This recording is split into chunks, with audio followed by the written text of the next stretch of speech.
যখনই দরকার তখনই একটা গাড়ি পাওয়া যায় না। না মামা। এই 500 টাকা হ্যাঁ, আমি এখন এটা ভাঙাম কই থেকে? কারণ উনি এখন আমাকে ভাঙতি করে দিবে। মামা একটু দেন না। আপনার ভাড়া কত আর দিচ্ছেন কত?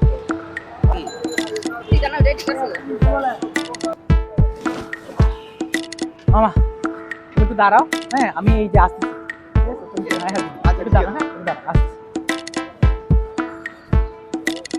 তুমি শুনতেই যাচ্ছ কিছু না? করো না, হ্যাঁ সবসময় আমি করি। লেটটা কে করে?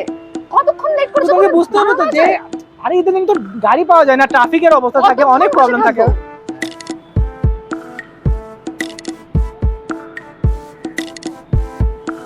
মামা হুম। আমি মনে হয় ভুল করছি, আপনার থেকে টাকাটা চাইয়া। আরে বাবা আপনি আপনার হকের টাকা চাইছেন। আবার কোনো ঝামেলা হয়েছে নাকি?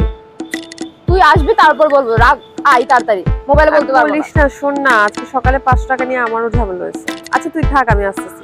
তোর রাগ 500 টাকা রাগ। আই তুমি ওই যে বাইরে যাওয়ার ব্যাপারে অ্যাপ্লাই করছিলে না, বাইরে স্টাডির জন্য, স্টাডি অ্যাব্রোডের জন্য, ওটা কি তোমার হয়েছে? হ্যালো, কোথায় আপনি?